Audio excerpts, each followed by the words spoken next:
El siguiente tema que vamos a tratar es el del partido político de Podemos. Viene en la página 22 del diario El País una noticia relacionada con el partido de Pablo Iglesias, porque hace un año que se celebró su asamblea fundacional y nos dice la noticia que Podemos comenzó a constituirse hace un año como fuerza política organizada con una declaración de intenciones que retumbó en la Plaza de Vistalegre de Madrid, y dice el título de la noticia: ¿qué queda del asalto a los cielos?, que fue la palabra que pronunció Pablo Iglesias en aquella asamblea fundacional, cuando dijo: el cielo no se toma por consenso, se toma por asalto.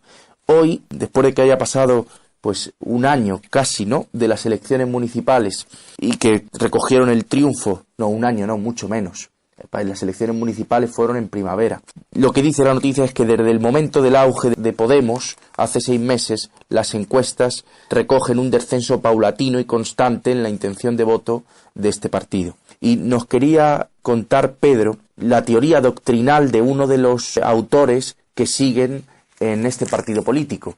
Pedro, cuéntanos. Sí, bueno, me ha hecho mucha gracia lo de asalto a los cielos. Yo no sé si este hombre, con la cara de bolchevique renegado que tiene con esas gafitas, no sé si se ha convertido al Islam. ¿Te refieres a Errejón? No, y a Monedero, que quizás se ha convertido al Islam y se cree que el Parlamento le van a esperar 40 vírgenes. Se habla del cielo, no sé de qué habla este hombre. No, eso fue Pablo Iglesias. O bueno, pues Pablo Iglesias, como tiene aspecto de Mesías, más todavía. Ya es un círculo armonioso fantástico. Pero estaba pensando en Monedero porque donde me sorprendí fue a través de unos posts, unos vídeos, son vídeos de la universidad, no son vídeos personales que él sube o su partido, sino de la universidad. O sea, esto es la papilla que le meten a los chavalines en la universidad. Hablando de un tal Leonardo Morlino, que yo no lo había escuchado en mi vida, que es un profesor de la Universidad de Roma. Tiene un montón de libros acerca de ese concepto de calidad democrática. Yo no lo había escuchado y fue a través de don Antonio, pues lo escuché a través de él, la crítica a esta acepción, atributo que se le ponía a la categoría de democracia. Pues por casualidad me encontré esto, y cuál es mi sorpresa, que yo sabía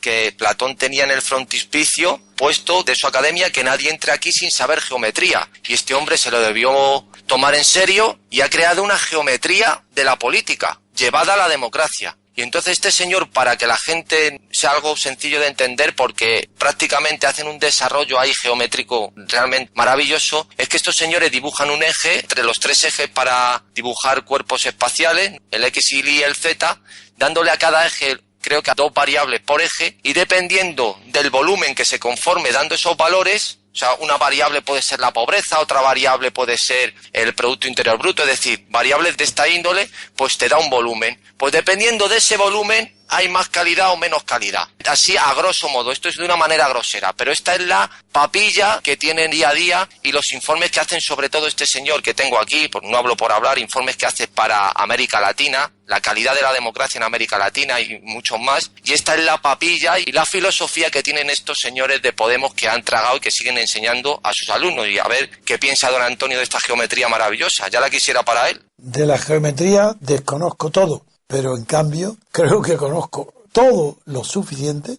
para poder dictar a los oyentes españoles, a todos, lo que es y lo que no es democracia. Si la geometría esta que ha hablado, de aplicar unas variables procedentes del terreno económico, para que según el número, la dimensión o las líneas curvas de esas variables calificar a la democracia de mayor o menor calidad, es un verdadero disparate. Voy a decir por qué. No importa que repita 1 millón de veces, porque 10 billones de veces más que yo es toda la propaganda de 40 años del régimen diciendo que esto es una democracia. Y ya la izquierda hace tiempo, hace años, que habla de calidad democrática para distinguir a unos países de otros. Y eso es una brutalidad e implica un desconocimiento absoluto de lo que es democracia y de lo que no es democracia. Cuando se dice de un país que es bajo en su calidad democrática, como se dice en la prensa española, es señal inequívoca de que no tiene democracia ninguna. Y que no es que tenga baja calidad, es que no existe. Y si entonces se le dice a la oligarquía que es de baja calidad democrática, no.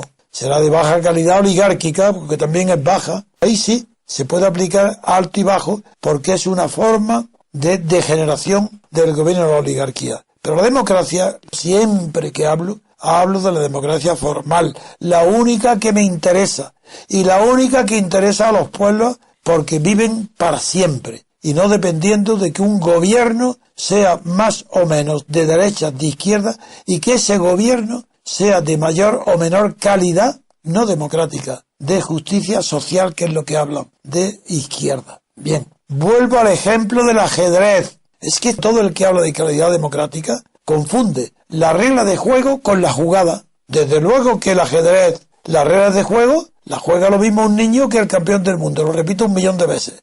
Mueven las piezas exactamente igual, pero la calidad de la jugada, eso es infinitamente incomparable, la superioridad del campeón sobre el niño. La jugada, trasladémonos al campo de la política. La democracia es la forma de gobierno. Forma. El contenido de gobierno, la materia, puede ser de mayor o menor calidad humana, de mayor o menor calidad gubernamental, de mayor o menor calidad de progreso, de retroceso, de dureza, de injusticia, de brutalidad. Pues ahí sí se aplican los términos de calidad. Pero la democracia no admite ni los términos cantidad ni calidad. Las reglas del ajedrez ni es reglas de juego cuantitativas ni cualitativas. Son reglas de juego constitutivas del juego. Por eso son constitutivas las reglas de la Constitución, porque constituyen el juego político. Quien se atiene exactamente a las reglas de la Constitución, el resultado no es más o menos democracia, como dicen cuantitativamente, ni democracia de mayor o peor calidad, como se dice cualitativamente. Esos son términos inexactos, que no corresponden para nada al concepto de la democracia, que es solamente reglas de juego político, es democracia formal. Estados Unidos es un ejemplo permanente, hoy, actual, inmejorable, de democracia formal, pero como es un juego político, la jugada de Estados Unidos, con esas reglas de juego formal, la jugada es imperialista, no es democrática. La jugada de los presidentes de Estados Unidos, con las reglas de juego formales democráticas, su jugada, no el juego, la jugada de esos presidentes es antidemocrática porque es imperialista. Pero eso ya no se refiere a la forma, se refiere al fondo, a la sustancia del gobierno, de la política. Entonces, ¿cómo va a calificar democrático un país que por su fuerza imperial y porque tiene bombas atómicas invade los países cuando le da la gana? Eso no puede ser democrático ni antidemocrático, eso es un mal gobierno, porque es imperialista. Pero la regla de juego de la Constitución de Estados Unidos ahí sigue intacta, dando lecciones al mundo de lo que es la democracia. Cuando se trata de elegir diputados, gobernadores o presidentes, en Estados Unidos hay democracia, aunque la Constitución no es perfecta respecto a la democracia, porque hay un artículo que los denuncia muchas veces, el artículo 1, párrafo 7, que autoriza al presidente a devolver un proyecto de ley al legislativo para que en segunda votación sea necesario aprobarlo por 2/3, lo cual es intolerable en una democracia, porque el Ejecutivo ha alterado las reglas de juego del legislativo, que está obligado en 2/3 cuando solamente antes le obligaba la mayoría absoluta. Pero vuelvo a repetir, Estados Unidos es democracia formal casi perfecta y mi libro mejora esas imperfecciones, no solo esta que acabo de mencionar, sino también la manera de nombrar al Tribunal Supremo y la manera de financiar a los partidos. Todo eso, claro, hemos aprendido y si somos justos, estamos actuando en el tiempo que vivimos, pues podemos mejorar la Constitución de Estados Unidos, pero no en su concepción, porque está basada en la separación de poderes de Montesquieu. Mientras que en Europa no hay democracia en ningún país, aunque se le llame democracia, salvo en Francia, que es casi democracia. Ni Suiza es democrático, porque Suiza, hablo desde el punto de vista formal. Otra cosa es que es un país, junto con Dinamarca, de los más civilizados del mundo, y la civilización, la cultura, las religiones, todo lo que es cultura, suple los defectos democráticos que tiene Suiza, porque Suiza es una mezcla de régimen parlamentario y cantonalista, una mezcla de parlamentarismo y la democracia ateniense asamblearia, los cantones, sin representación. Suiza es una mezcla de régimen representativo y no representativo, régimen directo, por eso es tan singular. No, Estados Unidos es una democracia formal y es un ignorante absoluto, sea de izquierda, revolucionario o de ultraderecha, quien critique a los Estados Unidos diciendo que eso no es democracia. no cero democracia, la jugada de los presidentes de Estados Unidos, republicanos o demócratas. No son democráticas sus jugadas internacionales.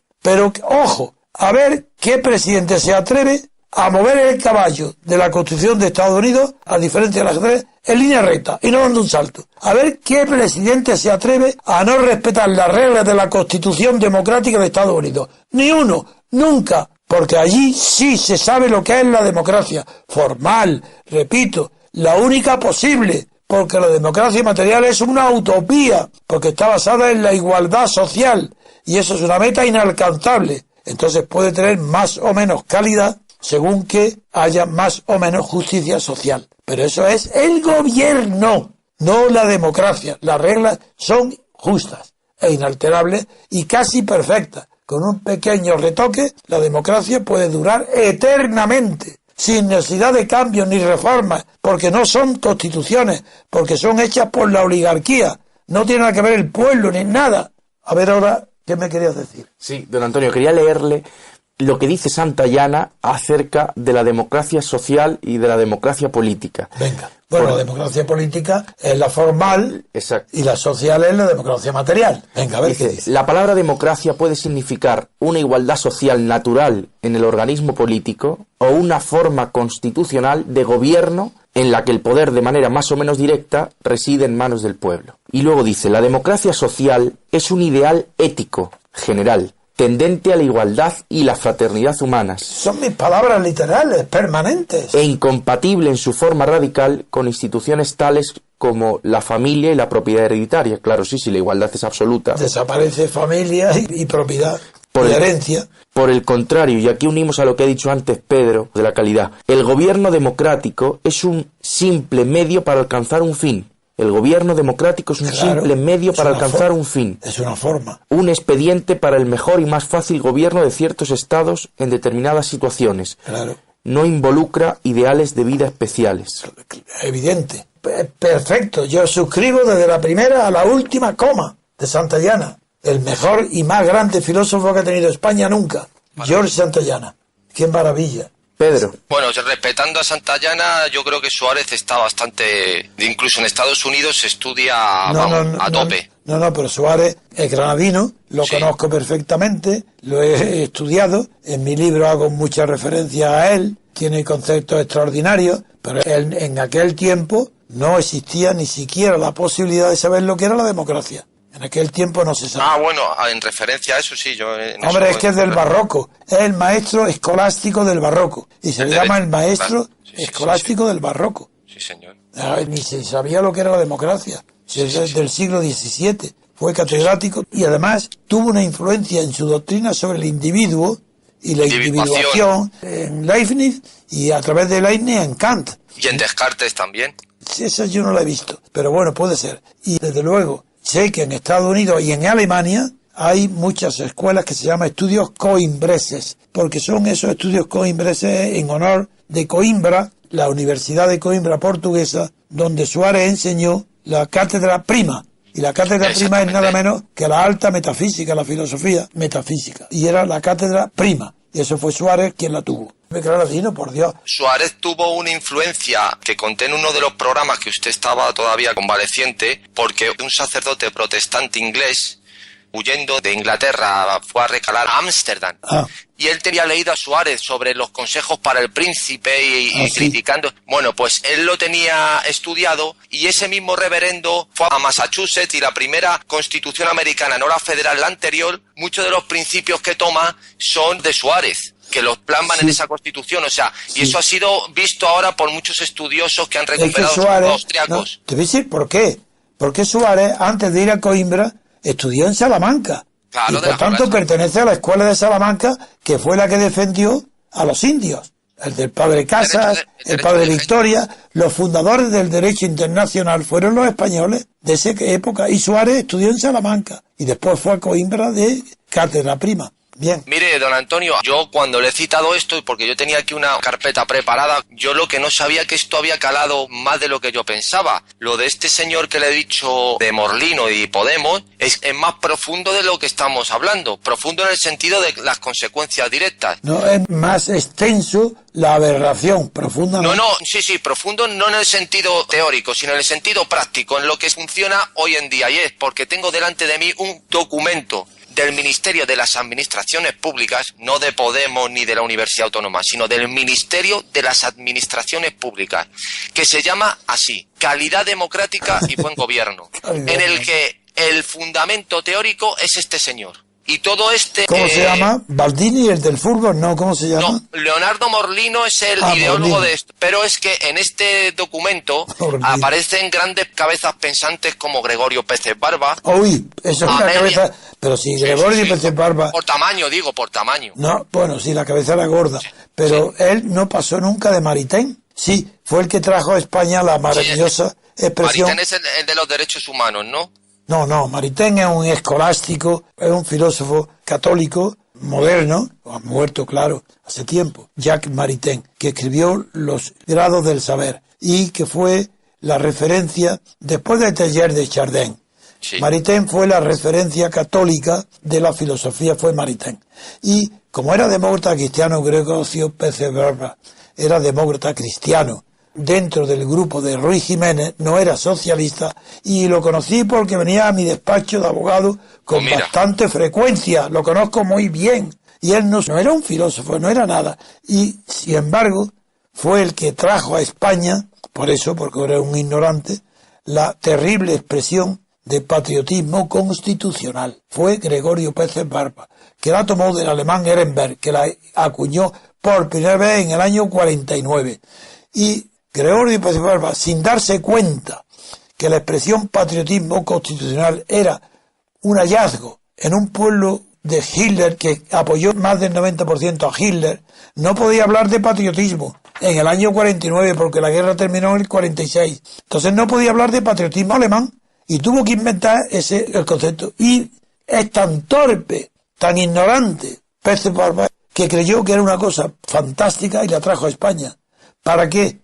Pues para que los españoles olvidaran el patriotismo de Franco, que él había tenido porque era un eclesiástico de Ruiz Jiménez, y Ruiz Jiménez fue ministro de Educación con Franco.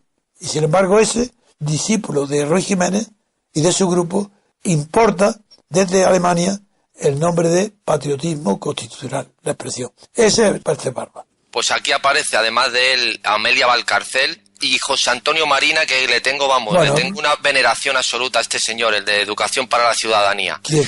Lo digo irónicamente. No, ya lo he comprendido. Mira, la primera Marina. No sé quién es. Y este Marina es un hombre vulgar que utiliza el falso sentido común para explicar las cosas que parecen más difíciles. Para él no hay nada difícil. Es todo normal, sentido común. Pues no. El sentido común cada uno pretende tener el suyo. Si él cree que de sentido común es lo que dice, pues yo digo que no, que me gusta más el sentido común de David. Porque cada uno tiene el suyo. Sentido común, ¿cuál es? ¿Qué lo define? Sí, hubo una escuela en el siglo XVIII que se llamó filosofía popular basada en el sentido común. Pero pues, ya, Antonio, dime. Que ya he descubierto, tengo aquí delante, que este documento es un documento que pueden ver todos los ciudadanos españoles en el Ministerio de las Administraciones Públicas porque está editado para la Federación Española de Municipios y Provincias, y ya he descubierto que estos señores, bueno, Minkowski... ¿Pero quiénes son estos señores? ¿Y quién es pues ese documento? El Ministerio de las Administraciones Públicas, o sea, el propio Estado. ¿Y qué dice? ¿Y qué documento es? El documento que he dicho el nombre, Calidad Democrática y Buen Gobierno, un documento para el FEM, del Estado. Federación Española de Municipios y Provincias. Y cuando le dije lo del triedro cartesiano, sí. En un triedro salen tres dimensiones, o sea, un cuerpo. Claro. No, pues no, señor. No, señor. Minkowski, que es uno de los que desarrolló la geometría no euclidiana, debería estar sorprendido, porque lo que sacan es un hexágono. 6. Pero un polígono, no un poliedro. Saca un hexágono. Sí. Porque dan los siguientes valores que son legitimidad, igualdad, libertad, legalidad, responsabilidad y un último elemento que se han inventado que se llama responsividad, que significa la calidad de respuesta a las demandas ciudadanas. No responsable. No, responsividad. Esto es lo que está funcionando, o sea, no estamos hablando por hablar, no, esto es lo que está funcionando hoy en España, lo que edita el Ministerio de las Administraciones. Pues eso es Podemos. Exactamente. Muy bien. Esto es del 2010, don Antonio. De acuerdo, de acuerdo.